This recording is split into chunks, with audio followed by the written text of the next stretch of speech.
Last lecture में सारे जो फूड आइटम्स थे वो कंप्लीट हो गए थे। Carbohydrates, proteins, lipids, nucleic acid, vitamin, mineral, water etcetera सारे कंप्लीट हो गए थे। अब पढ़ेंगे अपन डाइजेस्टिव एंजाइम्स के बारे में।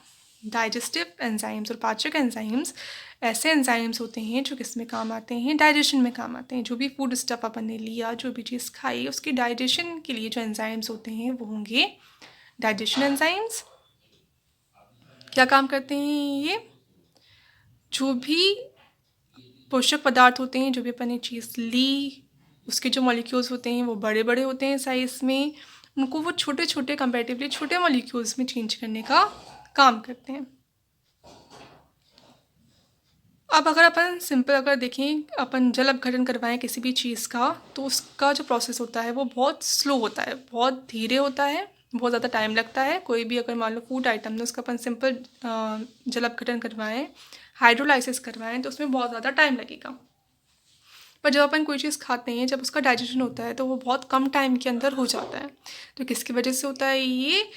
इस वजह से होता है क्योंकि बहुत सारे डाइजेस्टिव एंजाइम्स होते हैं जो एलिमेंट्री कैनाल रिलीज़ करती है या अदर जो ग्लैंड्स होती हैं वो रिलीज़ करती हैं, जो जल्दी से उस फूड स्टफ को डाइजेस्ट कर देते हैं। तो ये सारे जो भी एंजाइम्स हैं उनको कहते हैं डाइजेशन एंजाइम्स।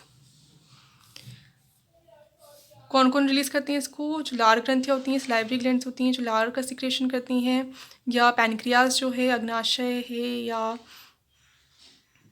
लिवर है, या और जो भी एलिमेंट्री कैनाल में जो भी ग्रंथियाँ होती हैं, ग्लैंड्स होती हैं, वो सब किसको सीक्रेट करती हैं? जो डाइजेस्टिव एंजाइम्स होते हैं उनको सीक्रेट करती हैं। आप कैसे हाइड्रोलाइज करेंगी ये? मान लो ये कोई कंपाउंड है, आर क्या एन आर किसको शो कर रहा है? किसी ग्रुप को शो कर रहा है। इनके बीच में बॉन्ड होगा। अब इसका हाइड्रोलाइसिस होगा। हाइड्रोलाइसिस में क्या होता है? जल अपघटन या फिर हाइड्रोलाइसिस में कोई मॉलिक्यूल है उसमें वाटर का मॉलिक्यूल ऐड हो जाता है, ऐड हो जाएगा। तो वाटर का मॉलिक्यूल है H2O, कैसे डिनोट कर सकते हैं इसको? H बॉन्डेड है किससे? OH से।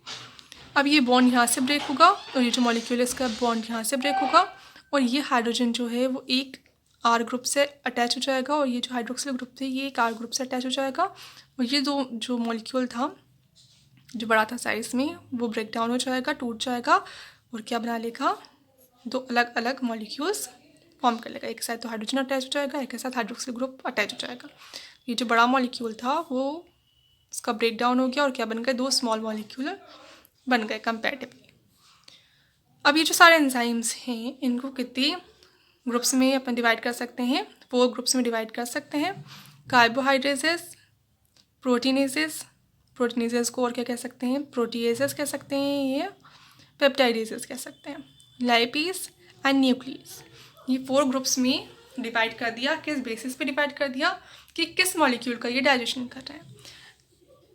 अब जो कार्बोहाइड्रेट का डाइजेशन करते हैं ऐसे एंजाइम्स को कहेंगे कार्बोहाइड्रेसेस। जो प्रोटीन्स का डाइजेशन करेंगे प्रोटीनेसेस। जो लिपिड का करेंगे लाइपेज, और जो न्यूक्लिक एसिड का करेंगे वो न्यूक्लियस। नाउ फर्स्ट कार्बोहाइड्रेसेस ऐसे एंजाइम्स जो क्या करते हैं? कार्बोहाइड्रेट्स के ग्लाइकोसिडिक बॉन्ड को तोड़ देते हैं। स्ट्रक्चर पढ़िए, उसमें कोई भी कार्बोहाइड्रेट होगा, कोई पॉलीसेकेराइड होगा, तो उसमें क्या प्रेजेंट होते हैं? ग्लाइकोसिडिक बॉन्ड प्रेजेंट होते हैं। किसी भी पॉलीसेकेराइड में मोनोसेकेराइड्स आपस में ग्लाइकोसिडिक बॉन्ड से बंधे हो जाते हैं, और जो भी अपन चीज़ लेते हैं खाते हैं उसके अंदर मेनली क्या होता है? पॉलीसेकेराइड होता है। तो वो जो मॉलिक्यूल है वो बहुत बड़ा होता है, तो उसके जल अपघटन के लिए जो ग्लाइकोसिडिक बॉन्ड है उसको तोड़ देगा एंजाइम, तो उस एंजाइम को क्या कहेंगे? कार्बोहाइड्रेसेस। ये भी कितने टाइप के हो सकते हैं? फिर 2 टाइप के हो सकते हैं, पॉलीसेकेराइडेस और डाइसेकेराइडेस। ऐसे कार्बोहाइड्रेसेस जो किसका ब्रेक डाउन करें?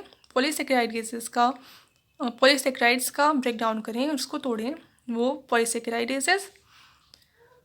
और जो डाइसेकेराइड को तोड़ें वो डाइसेकेराइडेस। अब एग्जाम्पल आ जाएगा पॉलीसेकेराइडेसेस का। अब स्टार्च पॉलीसेकेराइड, इस पे कौन सा एंजाइम वर्क कर रहा है? एमाइलेज, और इसको चेंज कर रहा है डाइसेकेराइड माल्टोज में। तो ये जो एंजाइम है एमाइलेज, ये क्या है? पॉलीसेकेराइडेस। ऐसे यहाँ पे माल्टोज से फिर डाइसेकेराइड को एंजाइम माल्टेज ब्रेक डाउन कर रहा है किसमें? दो ग्लूकोज के मॉलिक्यूल्स में। तो माल्टेज क्या हो जाएगा यहाँ पे, डाइसेकेराइडेज। माल्टोज डाइसेकेराइड, इसका जो ब्रेक डाउन करेगा वो डाइसेकेराइडेज। इसे स्टार्च पॉलीसेकेराइड, इसका जो ब्रेक डाउन करेगा वो पॉलीसेकेराइडेज। ऐसे ही सुक्रोज एंड लैक्टोज भी क्या हैं, डाइसेकेराइड्स हैं। इनका ब्रेक डाउन करने के लिए जो डाइसेकेराइडेज होंगे वो होंगे सुक्रोज के लिए तो सुक्रेज एंड लैक्टोज के लिए लैक्टेज। सुक्रोज किस में ब्रेक डाउन होगा, ग्लूकोज और फ्रक्टोज में, क्योंकि किससे मिलकर बना होता है सुक्रोज, ग्लूकोज प्लस फ्रक्टोज से मिलकर ही बना होता है। दोनों ग्लाइकोसिडिक बॉन्ड के थ्रू आपस में अटैच्ड रहते हैं। ऐसे लैक्टोज किस में ब्रेक डाउन होगा, ग्लूकोज में एंड गैलेक्टोज में, क्योंकि ये किससे बना होता है, ग्लूकोज एंड गैलेक्टोज से ही मिलकर बना हुआ होता है।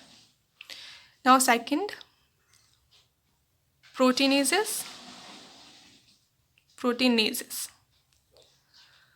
ऐसे एंजाइम्स जो प्रोटीन में क्या प्रेजेंट है, कौन सा बॉन्ड होगा, पेप्टाइड बॉन्ड होगा। तो पेप्टाइड बॉन्ड को जो तोड़ देगा और प्रोटीन को चेंज कर देगा अमीनो एसिड्स में, वो होंगे प्रोटीनेजेस। अब ये भी कितने टाइप के हो सकते हैं, 2 टाइप्स के हो सकते हैं, एंडोपेप्टाइडेजेस एंड एक्सोपेप्टाइडेजेस। पेप्टाइडेज, प्रोटीनेज एक ही बात है। एंडोपेप्टाइडेजेस क्या करेंगे, कोई भी अमीनो एसिड की चेन है, प्रोटीन क्या है, अमीनो एसिड की चेन, अमीनो एसिड अटैच्ड है, ये बन रहा है प्रोटीन। अब एंडोपेप्टाइडेज क्या करेगा, जो इनके बीच के जो बॉन्ड है, बीच के जो पेप्टाइड बॉन्ड है, ये क्या है, पेप्टाइड बॉन्ड, इसका जो ब्रेक डाउन करेंगे वो होंगे एंडोपेप्टाइडेजेस। बीच में से कर रहे हैं तो इससे क्या बन जाएगा, 2 स्मॉलर साइज की चेन बन जाएंगी, पॉलीपेप्टाइड चेन बन जाएंगी छोटे साइज की। इनको तो कहेंगे endopeptidase. Example trypsin, chymotrypsin, pepsin, rennin, cathepsin, ये सारे जो है एलिमेंट्री कैनाल या ग्लैंड्स जो हैं वो रिलीज़ करती हैं, ये सारे एंडोपेप्टाइडेज हैं। एक्सोपेप्टाइडेज में क्या होगा, जो चेन है वो बीच वाला बॉन्ड ब्रेक नहीं होगा। कौन सा बॉन्ड ब्रेक होगा, ये चेन है, इसका जो एंड पे, या तो इस एंड वाला या इस एंड वाला जो बॉन्ड है वो ब्रेक हो जाए और ये सिर्फ एक सिंगल एमिनो एसिड चेन से रिलीज हो जाए, तब उसको क्या कहेंगे फिर, एक्सोपेप्टाइडेज। किसी भी साइड का हो सकता है, इस साइड का हो सकता है या इस साइड का हो सकता है। अब किस साइड का होगा, उसके बेसिस पर जो अगेन एक्सोपेप्टाइडेजेस हैं उनको डिवाइड कर सकते हैं अपन 3 ग्रुप्स में, कार्बोक्सीपेप्टाइडेज, एमिनोपेप्टाइडेज एंड डाइपेप्टाइडेज। अब ये जो रिलीज़ हो रहा है, अब ये क्या है, चेन है अमीनो एसिड की। अमीनो एसिड में क्या कौन कौन से ग्रुप्स होते हैं, एक तो होता है NH3 ग्रुप, एक होता है COOH ग्रुप। अगर चेन यहाँ से स्टार्ट हो रही है, यहाँ पे NH3 ग्रुप है, तो आगे जाके चेन के एंड पे कौन सा ग्रुप होगा, कार्बोक्सिलिक ग्रुप होगा, COOH। अगर इस वाले साइड से वो अटैक कर रहा है, एमिनो ग्रुप वाली साइड से, तब तो उसको क्या कहेंगे, एमिनोपेप्टाइडेज। और अगर कार्बोक्सिलिक ग्रुप वाली साइड से अटैक कर रहा है, तब उसको कहेंगे कार्बोक्सीपेप्टाइडेज। जो कार्बोक्सीपेप्टाइडेज होते हैं उनका साइज़ होता है बड़ा, कितने साइज़ के होंगे ये, 25,000 डाल्टन साइज़ हो सकता है इनका। अब डाइपेप्टाइडेज सिर्फ क्या है, 2 ही एमिनो एसिड आपस में अटैच्ड हैं, यानी क्या है, डाइपेप्टाइड है, उसका जो बॉन्ड ब्रेक हो रहा है, तब उसको क्या कहेंगे फिर, डाइपेप्टाइडेज सिंपली। अब लाइपेज में क्या होगा, ये लिपिड के अंदर जो एस्टर बॉन्ड्स प्रेजेंट होते हैं उनका ब्रेक डाउन करते हैं। तो सिंपल अगर बात करें फैट्स एंड ऑयल्स, इनमें क्या प्रेजेंट होता है, एक तो ग्लिसरॉल प्रेजेंट होता है और 3 फैटी एसिड्स प्रेजेंट होते हैं। एक तो ग्लिसरॉल प्रेजेंट होगा और 3 इसमें वसीएम या फिर फैटी एसिड प्रेजेंट होंगे। तो पहले तो एक एस्टर बॉन्ड टूटेगा और एक फैटी एसिड रिलीज हो जाएगा और क्या बच जाएगा, ग्लिसरॉल प्लस 2 फैटी एसिड, इसको कहेंगे डाइग्लिसराइड। फिर एक और एस्टर बॉन्ड टूट जाएगा, वो सिर्फ एक फैटी एसिड रह जाएगा और एक ग्लिसरॉल रह जाएगा, तब उसको कहेंगे मोनोग्लिसराइड। फिर क्या होगा, जो लास्ट वाला एस्टर बॉन्ड है वो भी टूट जाएगा और फिर एक भी फैटी एसिड नहीं बचेगा, ग्लिसरॉल अलग हो जाएगा और सारे जो 3 फैटी एसिड हैं वो भी अलग हो जाएंगे, तब उसका कहेंगे अपन कि कंप्लीट हो गया है डाइजेशन। क्या क्या बन गया है एट द एंड, ग्लिसरॉल बन गया है और 3 फैटी एसिड रिलीज हो गए।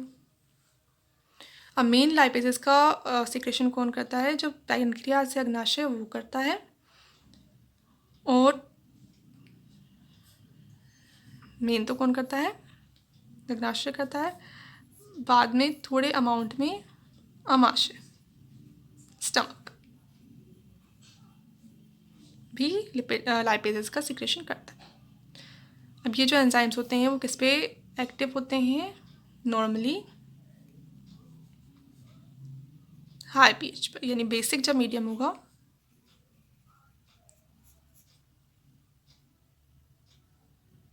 तभी एक्टिव रहेंगे। स्टमक का थोड़े अमाउंट में सलाइवा में भी प्रेजेंट होते हैं, अलग अलग जगह पे प्रेजेंट होते हैं। नाउ न्यूक्लियस जो न्यूक्लिक एसिड, डीएनए या फिर आरएनए, इनको तोड़ देता है कंपोनेंट्स में। तो डीएनए टूटेगा तो क्या क्या बन जाएगा, राइबोस शुगर अलग, डीऑक्सराइबोस शुगर अलग हो जाएगी, नाइट्रोजनस बेसेस अलग हो जाएंगे, फॉस्फेट ग्रुप अलग हो जाएगा। ऐसे ही आरएनए जब ब्रेक डाउन होगा तब राइबोस शुगर अलग हो जाएगी, वही नाइट्रोजनस बेसेस अलग हो जाएंगे एंड फॉस्फेट ग्रुप अलग हो जाएगा। अब ऐसे जो आरएनए का ब्रेक डाउन कर रहे हैं वो उनको कहेंगे राइबोन्यूक्लियस, और जो डीएनए का कर रहे हैं उनको कहेंगे डीऑक्सीराइबोन्यूक्लियस एंजाइम्स। तो ये थे एंजाइम्स जो पार्टिसिपेट करते हैं डाइजेशन की प्रोसेस में।